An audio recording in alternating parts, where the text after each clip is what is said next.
What's going on, guys? My name is Ted, and today I'm bringing you a PM-9 Moab. The PM-9 is by far my least favorite gun in this game. I'd honestly use any other gun in this game, except for secondaries, over this gun. This submachine gun is absolutely horrible. It doesn't do good at close ranges, long ranges, medium ranges, nothing. It's absolutely horrible. It even loses out to shotguns in some of the close ranges. So the only thing it really has going for it is I think it's the fastest firing submachine gun in the game.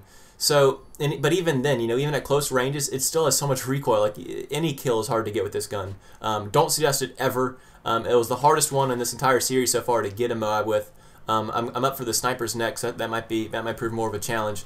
But as far as strictly using the gun, I would never use this gun in an actual game if I didn't have to use it for this Moab. Don't use the PM-9; it's horrible. Anyways, on to the topic of the day, though. I know really recently there's been this whole Kony 2012 thing going on, Joseph Kony. And I'm all over YouTube. I watch, all the YouTube videos from my 150 subscribers or 150 subscriptions that I have, and every single video has comments. Kony 2012, spread the word. So I looked into it. I did my research. I watched the 30-minute video about Joseph Kony and what he does to these kids over in Uganda, and it really it opened my eyes a little bit. I live over here in America. And I know I've got subscribers all over the world, which is why I say this. In America, everything is very, very civilized for the most part. There's still some crime and there's some bad things that go on behind the scenes. But generally speaking, America is a very, very civilized country. There's a lot of police. There's always normally, and this is very generally speaking. As far as I know, there's generally consequences for your actions. If you do anything wrong, you're going to go to jail or pay a fine, things like that. Well, over in Uganda, there's this guy named Joseph Kony. This is going to be the summary of what he does. Essentially, from my understanding, at least from the videos that I've seen and the explanations that I've seen, Joseph Kony basically abducts these kids and turns them into rebels, makes them kill their parents, leave their family, and then he basically hands them a gun. And all of it's for no purpose at all. It's just to protect his own personal power.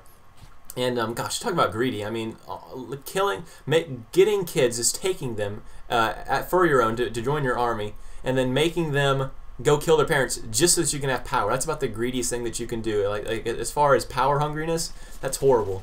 And obviously this is a very horrible thing. And there's this group called what's it called? Invisible Children. I think that was the name of it. Correct me if I'm wrong. Invisible Children organization. And basically they're trying to raise awareness for this guy over there named Joseph Kony, that's trying to basically get all these people together. I think it's like 30,000 kids he has now in his army, and just get them to kill their parents and just solely for personal power. There's no reason for this army other than to give himself personal power. And the Ugandan government does nothing about it. The military over there doesn't know where he is, or maybe they do and they just don't want to do anything to him. It's a horrible, horrible thing.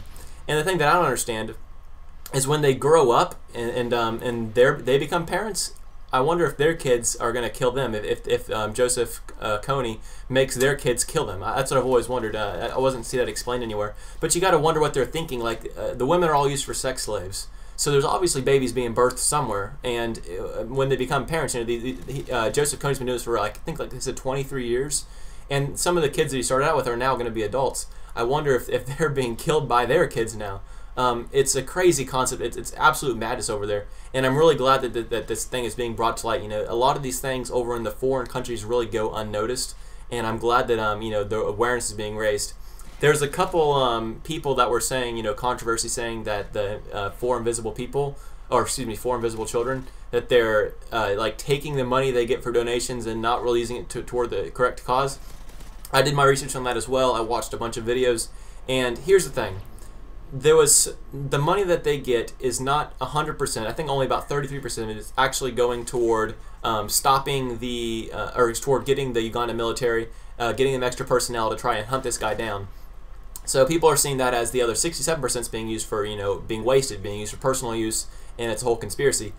From what I read, and this could be true, could be false, it was from a pretty reliable source. From what I read and from what I've seen, what they use this money for, the majority of it, is to go over there to document, to make these 30-minute videos that they put out, and for photography, for all their personal use.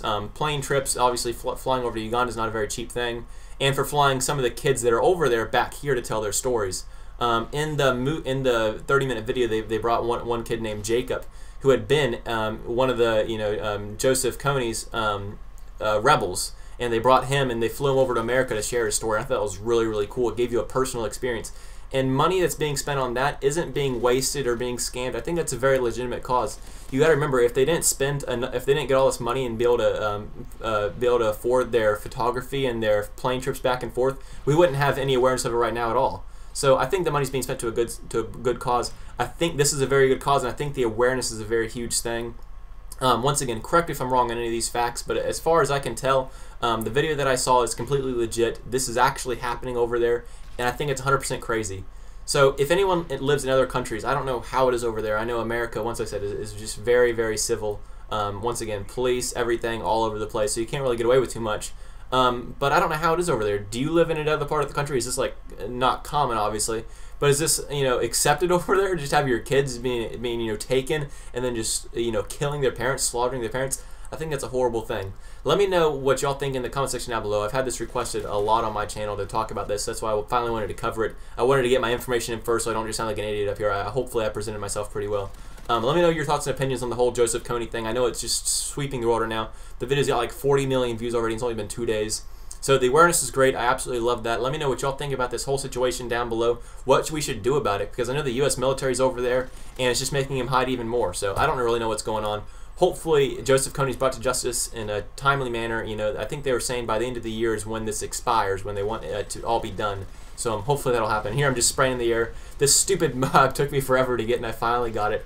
Hope you guys enjoyed the video. As always, click that like button if you enjoyed it. Make sure to subscribe for high quality content posted every single day. Other than that, guys, have a fantastic day. I'll catch you all later. Bye.